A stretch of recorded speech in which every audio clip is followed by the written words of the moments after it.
sequence, we could do something like this. So let's say a half-inch compression. Let's say sometimes with a half-inch compression, we may need to modify that excess material. Maybe it's got to be pulled out or pulled in just a little bit. But I need the ability to change that value. It could be any value, right? It could be maybe I need to change the depth, or I need to change the vertical pass data, or whatever it is. But if you need the ability to change a value on the fly as you apply it, all we need to do in this screen is select the appropriate operation that you want to choose the value from. Find the value. When you hover over it, it's going to give you this plus button here. I'm going to press the plus button and it's going to create a variable. Just go ahead and check mark it. Don't change the name, just check mark it.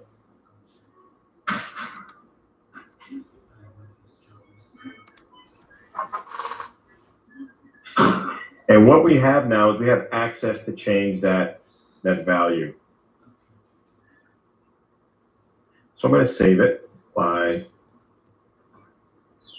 let's go back to our CAD CAM and see what we get.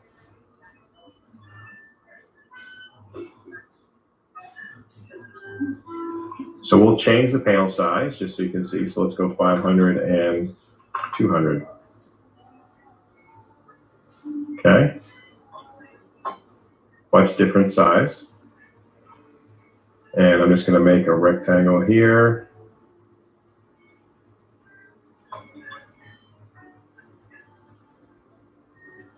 Select my rectangle,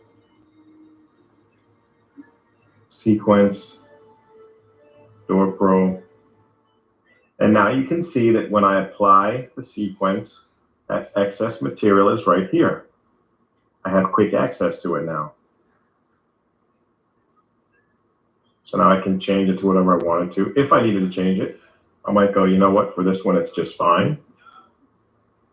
Change my lead in and lead out position. There we go. Pretty easy. So sequences are a pretty sharp tool. You know, we have people that use them quite often.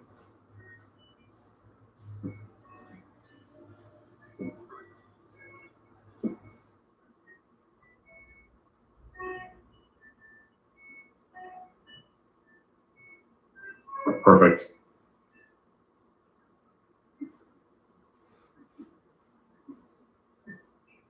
So what I want to do now is I want to show you something. So if I go here and I create,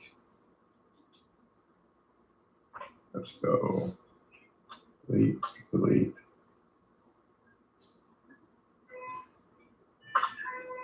If I make this outside of the range, let's say 22 millimeters, I choose the P master and I try to put my sequence on it.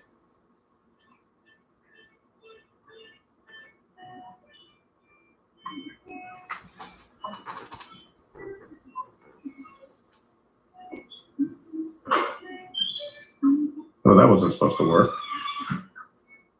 Did I save that sequence?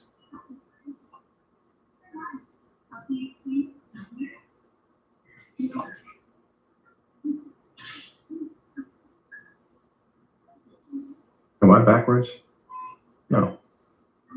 Less than 21, greater than 15. No, I'm backwards. Right? Yeah. Nope. Piece thickness filter.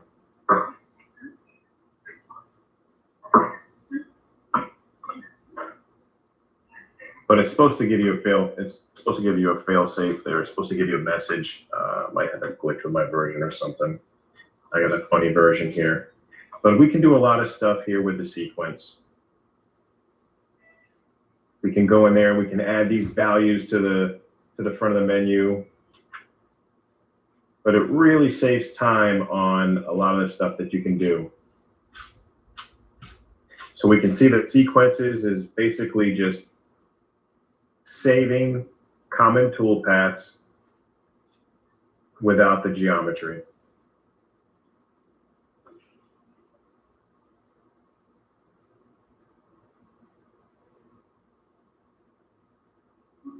So now we're going to take a look at macros. So the first one that I want to make or create. So what is a macro? So a macro it's similar to a sequence, except that a macro does incorporate the geometry. It can be parametric. It can be automatic. It can be user-defined. A macro is more or less a subprogram.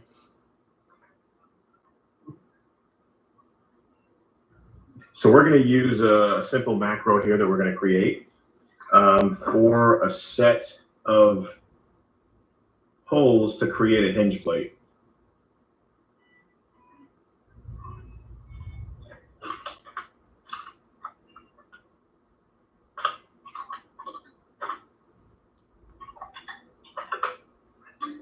So what I'm going to do is I'm going to pull up real quick the drawings for one.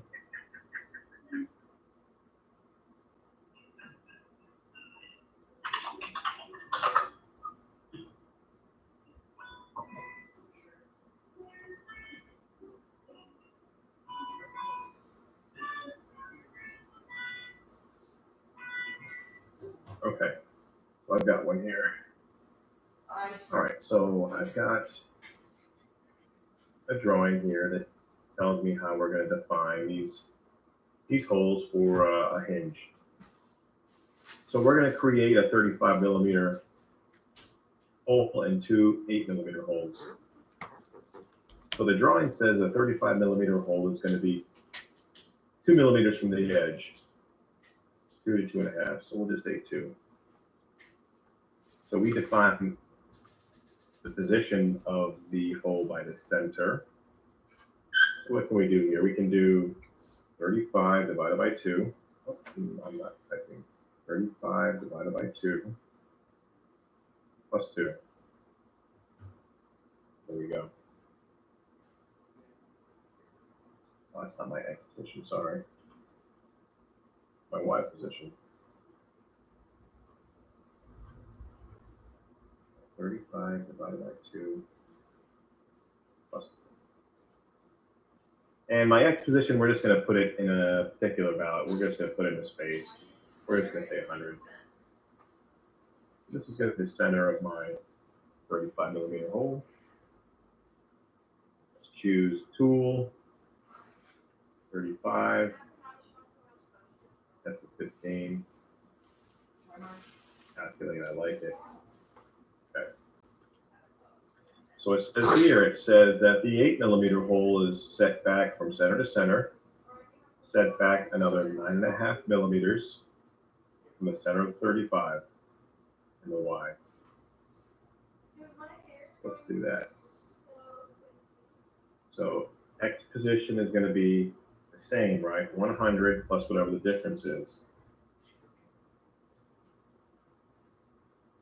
The holes are 45 millimeters apart.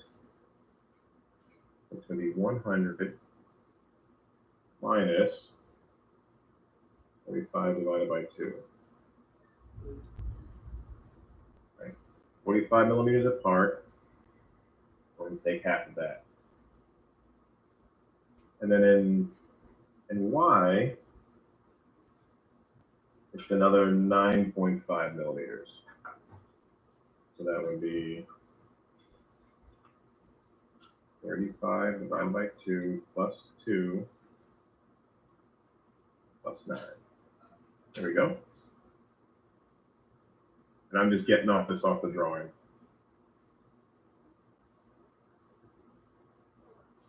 They are 45 apart. We're going to do repetition, matrix, 2 repeats in the X, 45 apart. And there is our set of 8mm holes at 15mm deep or so. Okay, deal. So what we want to do is we want to create this series of holes, these 3 holes, as a macro. And I want the ability to just say, okay, put this series of holes here, put one here, and put one over on the side there. Be quiet there. So just like the sequence, I want to make sure that this operation, this little series of operations, is going to optimize okay before I want to make it into a macro. So we're going to go ahead and optimize. We have no problems. That looks good. And now we're going to go ahead and we're going to create the macro. Save macro. And we're going to call this one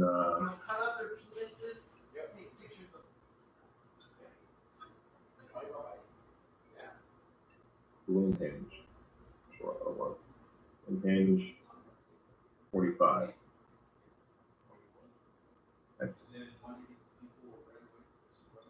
You can use the graphic of the panel as the graphic for the button, or you can download a picture and do whatever you want with it.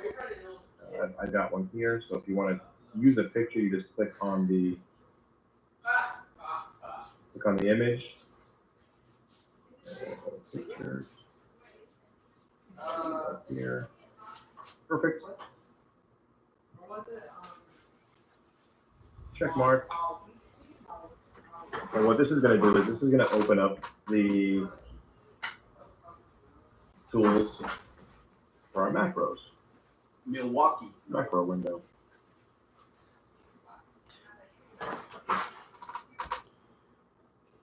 Okay. So we got a lot of information here to take a look at. So in the macro window, we have some of the basic stuff, the name of the macro, here's the icon. Here are the 2 operations that make up the macro. Okay, so the drilling for my 35 and the drilling for my 8.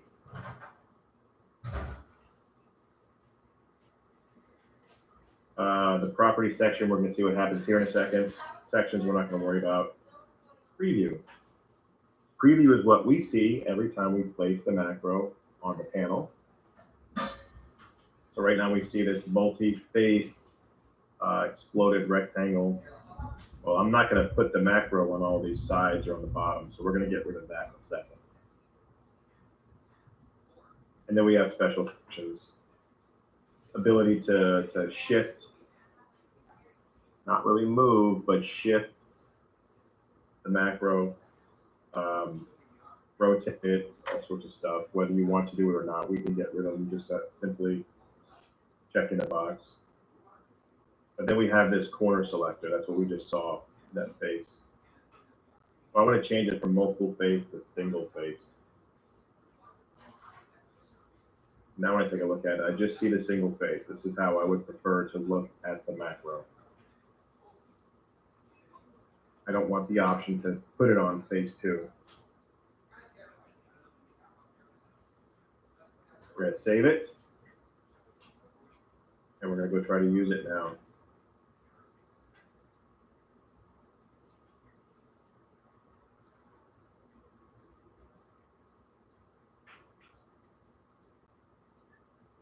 So I'm going to go to my macros.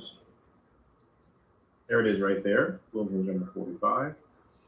We can open up the search feature, and there would be a whole bunch of macros here with a slide bar, and you can cycle through and all. So we're going to select the balloon hinge 45. And you can see here we have no ability to move or to place the macro. I can choose the corner reference. That's great. I can put one on the other side. but I don't have the ability to position the macro.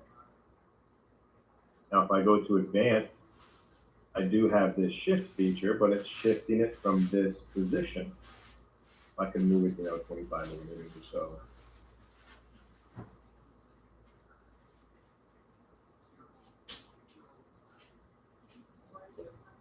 It looks like my keyboard is working.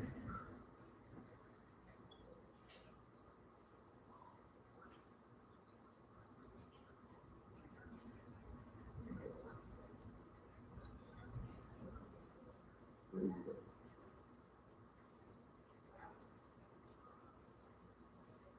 25.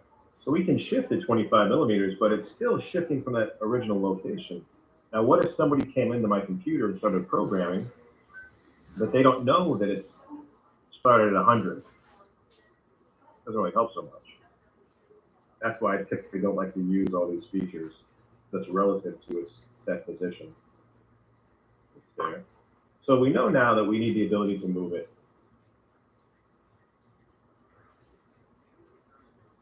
So what we're going to do is we're going to go back into the macro. And we're going to give it that ability.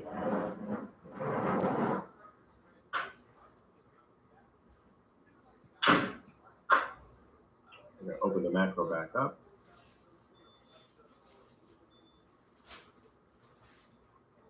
So if we want the ability to move the macro, we're going to have to click on the operation. And here is its position, right? Position in X. If I want the ability to change the value for position in X, just like the sequence, I'm going to find that value and press the plus button. It's going to give me a variable. Don't worry about changing it, just leave it the same, just like the sequence, just click the checkbox, and it will put it into my properties window. So now I've created a variable for the location of the 35 millimeter hole. I could add the position for my 8 millimeter hole, but now I'm changing two numbers and the relationship in between them and so on and so forth. But instead of doing that, I would rather just use the same variable. So we replace the value of 100 in the 35. So I'm just going to do the same thing here. I'm going to replace 100 with variable X. So 100 control V. No, it doesn't want to work. Variable X, not variable 1. Variable underscore X. Okay. Gives me a good number there. So what I've done is I'm now using one variable to control two locations.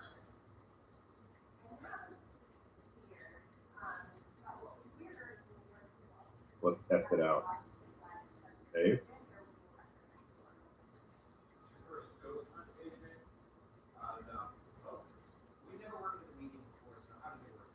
Program.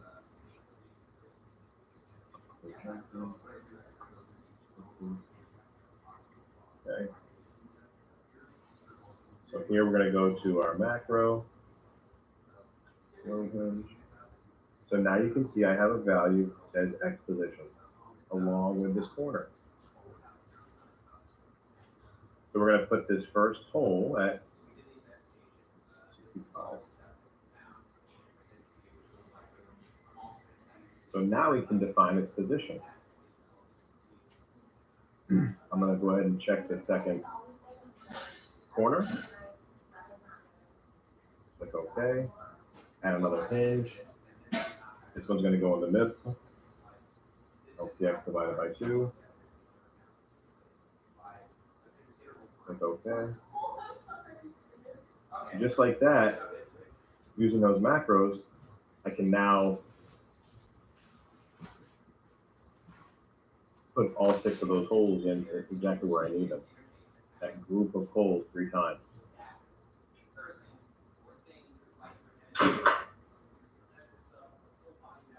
So let's say, I don't know, let's say we needed to modify something else about the macro.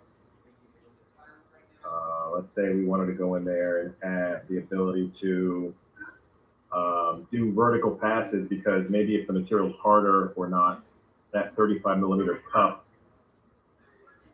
it won't cut to the correct depth. So we can go in there, go to my 35, vertical passes, and I can put how many multiple runs I might want. Right?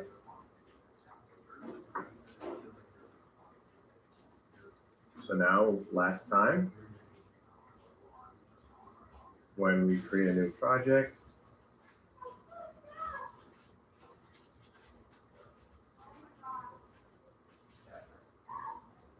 and I can say 75 and two runs for the 35 millimeter. Pretty nice. Now, granted, this is only using drilling, and we're going to see some milling and some shape here in a second. But, I mean, this can save a lot of time when you start to think about your operations and how you can group them together, create small little sub-programs, save them as macros, and then you use them like a building block. You take one of these, add it to your program, take one of these, take a sequence, and you can start building your program using these little building blocks.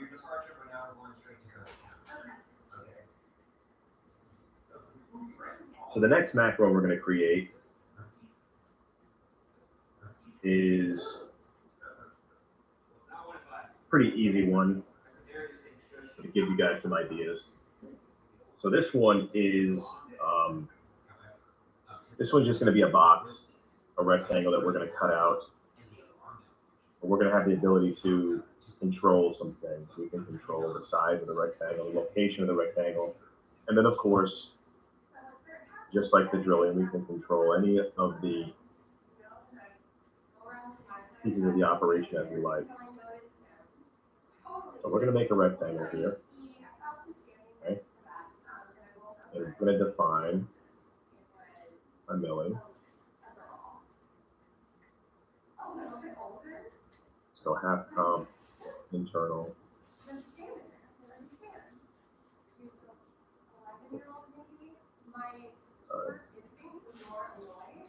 Lean it out. I want to use the 3 line. I want 2 horizontal passes. Passes with 2 millimeters in total. And that's enough for now. Okay, so if I want to change the size and the shape of the rectangle, I have to change it in the geometry. Now the kicker with that is that in the macro screen, and we're going to see it in a second, in the macro screen, the geometry is going to be listed there, but I can't use that nice little feature where you hover over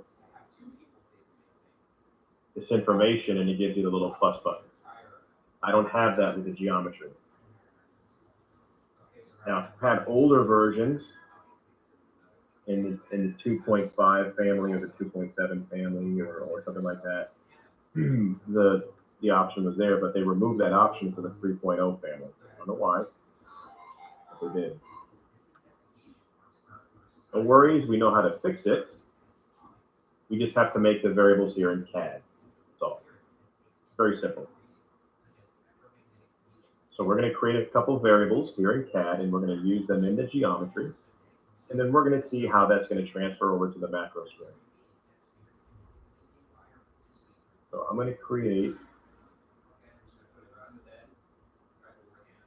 this is going to be variable underscore x. Let's just say value 250. It's going to be variable underscore y 50. This one's going to be variable underscore B for base. We say 300. And this is going to be variable underscore H for height. So now what I'm going to do is I'm just going to replace these values with the variables I just created. Variable underscore height.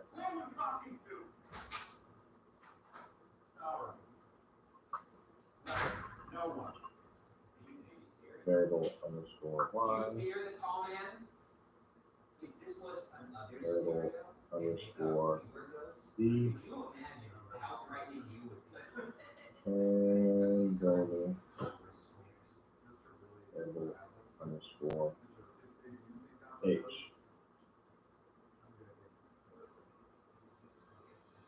You'll know that the variables in the CAD CAM are properly used because of the little blue box next to it. Okay.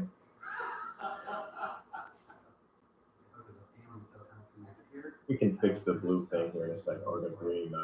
We're leaving the lead out stuff in a minute. We don't have to worry about that. So what do we do next? We want to make sure that it optimizes. We want to optimize the program. Everything looks good. We're kosher. Let's go ahead now and save this macro. And we're just going to call this box cutout. I don't have a picture I've downloaded or anything for that. So we're just going to use the image for the panel. So check mark. Okay. So immediately we can see that when we import a program into the macro screen that has variables, it puts them immediately into my properties list. Okay. If we take a look at the rectangle, we can see that those variables are already there. So you'll notice that like I can't hover over these values and get that little plus button. Used to be that way. I don't know what happened, but it'll be fixed. Like I said, don't worry, we can fix it. So I look at my preview. Here are the entry boxes that I would have. I want to change all this stuff again last time, so I don't want to see multiple face. Let's do single face. I don't want the movement. You know what? We can leave rotation if we want. That's fine. I don't want to mirror it. That's a good preview. I like it. But variable X, Y, B, H doesn't really mean much to me. So I want to change the text here. Let's just say position in X.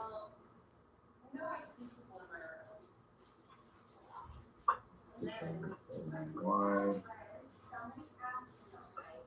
Base. Right. Pretty good. I like it. Save. And let's see what she does.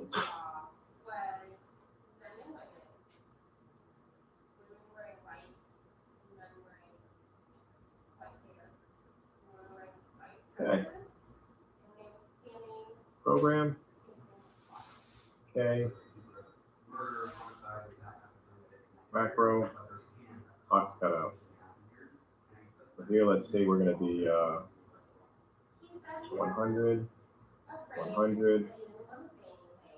The base is going to be 800 and 400.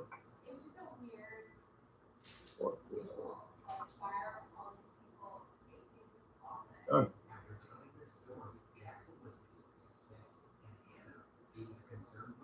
So you can see how the macro, it incorporates the machining with the shape.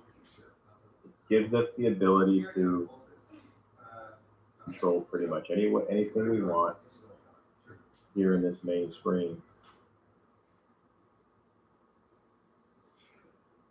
Now you can make these values parametric. Now, I will say, You can add more options.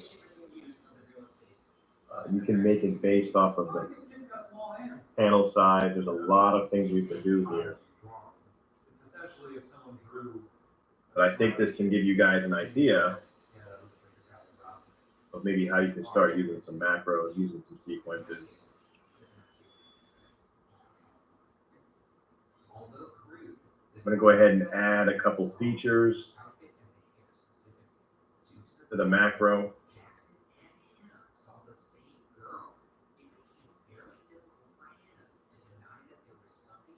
Good box cut out. So let's go here into milling and let's say, I don't know, maybe sometimes you want to change what tool I have. Okay, so we're going to add the ability to change the tool. Okay. Maybe I want to add excess. Maybe you want to change the initial extension. And on a closed geometry, we saw the initial extension is the starting point, right? Maybe I want to change the starting point by a value to control it. Yeah, we can add all that stuff if you want. But the idea is to make it as simple as possible. Don't overload it. Don't put too much stuff there if you don't have to.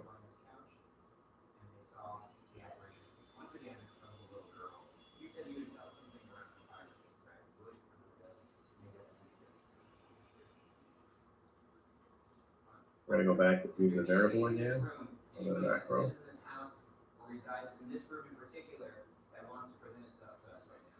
Okay. You can see how we have the tool now and the initial extension. Pretty cool. So 200, 200. Let's say it's 400 long, and it's 200 the height. I can change my tool, whatever I want. I can move my lead in. Let's say I want to move it minus 30. There's a lot of stuff we can do. Okay, step 4, please. You make one of these devices. Right? From the club.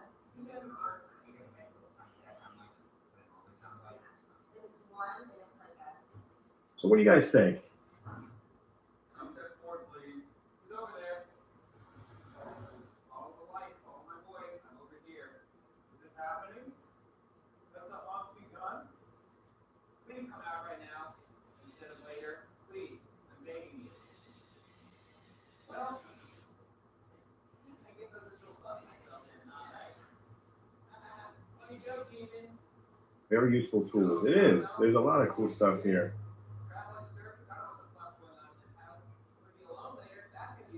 It'll be hilarious. Now laugh it up. You're laughing over on the other side. Ha ha ha ha. There's funny. I'll tell you one thing. We got any questions? Here we go. Can you backup export macros to another machine or seek without a full backup? Can you run macros and sequences together? Okay, so Dennis, yes, you can. So when you make a backup, Dennis, you don't have the option to choose what it is you're backing up. You just perform a backup, right? So if we go to a backup here, and we say,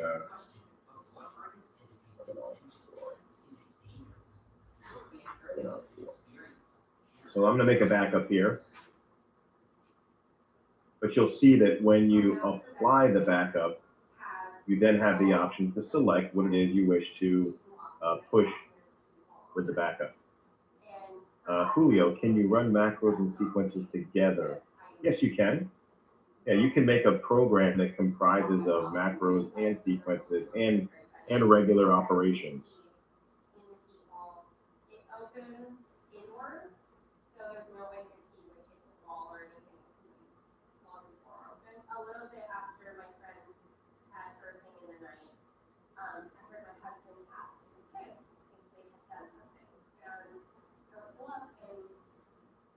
So I got a backup here. What we're going to do is we're going to go take a look at that backup. capsule to the wall or something, but it opens inward. And so, first of all, it's not big. Where's this back up? Could have done without like having a lot of damage to themselves. Like if they had hit it with their hands or something like that would hurt. Oh. So we went to try to head it back. Try or try to test drive.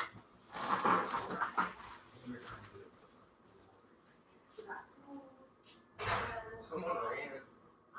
I don't think you guys can see my window. Never mind.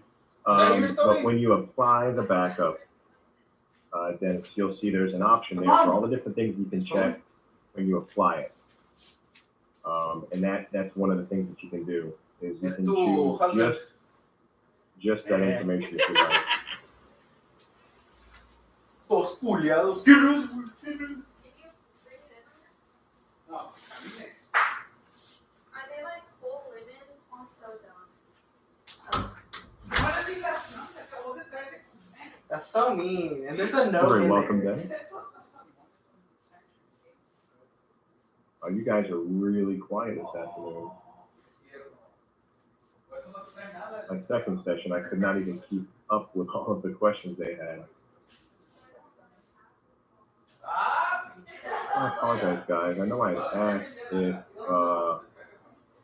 if you guys are using macros or sequences now. I think somebody said they're using only macros, but anybody else after seeing some of this got the idea to maybe incorporate this into their programming, if not already?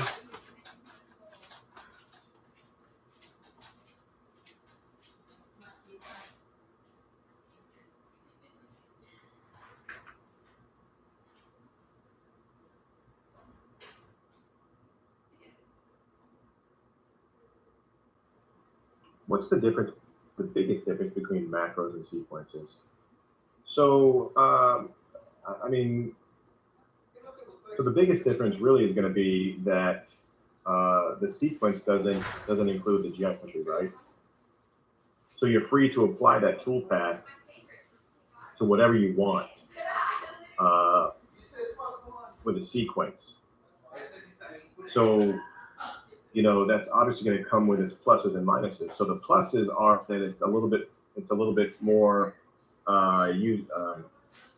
it's a little bit more free in the way it's used. But you have to have the geometry there is the drawback. So you either have to import the geometry or you have to draw it yourself. In the macro, the geometry is already there. So you simply click the macro, apply whatever is in the macro to the program, and it will help generate that geometry for you. But what's the drawback of that? The drawback is it's locked to the geometry. So if I needed to make a bunch of tabletops with squares, I have to have a macro for squares. If I needed one for an oval, I need one for an oval, then one for a circle, so on and so forth. So you can create more and more macros for that. So you really need to look at what you're doing to decide which one is the best solution. Dennis, figured macros out myself and missed the sequence part today. We're going to probably have these videos available after our webinars are done, Dennis. And I think our management's going to go through all of them and basically pick the best one for every day. And they're going to do something with them. So just look forward to that. You'll be able to look back and see what we did. I heard you say today was the last day for the week. I thought scheduled had Friday classes. Yes, today is the last day for the week because tomorrow's Good Friday. If you look at your schedule, the Friday class is actually next Friday, the 17th. So the 17th will be covering nesting. Julio, this is a very useful tool. We'll definitely use this from now on. Thank you for all this info. You're very welcome, Julio. I'm glad to hear that you guys are incorporating some of this stuff. Yeah, I missed that too. I actually sent an email to my boss saying, hey, you realize we're going to be off on Friday? And he said, yeah, look at it closely.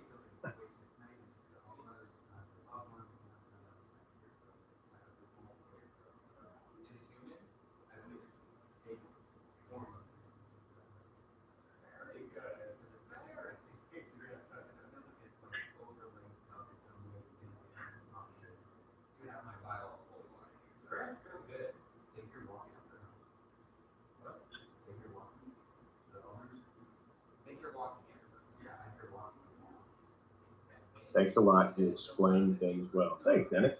Appreciate it. Not easy sometimes. Just figured set macro for shaker doors. That's way easier than how I've been doing it. Yeah. Maybe just figured out a macro. I guess that's what you're trying to say. I got a little typo there, but that's pretty cool. I'm glad that you guys got something out of it. Renzo said the videos would start being read by the end of next week. So would let me know. Excellent, good to know. How to set up. Okay, I got you. Just figure out how to set up a macro for shaker doors. Yeah, shaker doors can be a big pain, right? Once you get that process down for all the profiling and all the sharp corners and stuff, and you make that into a macro, that is some hot stuff right there. That is for sure.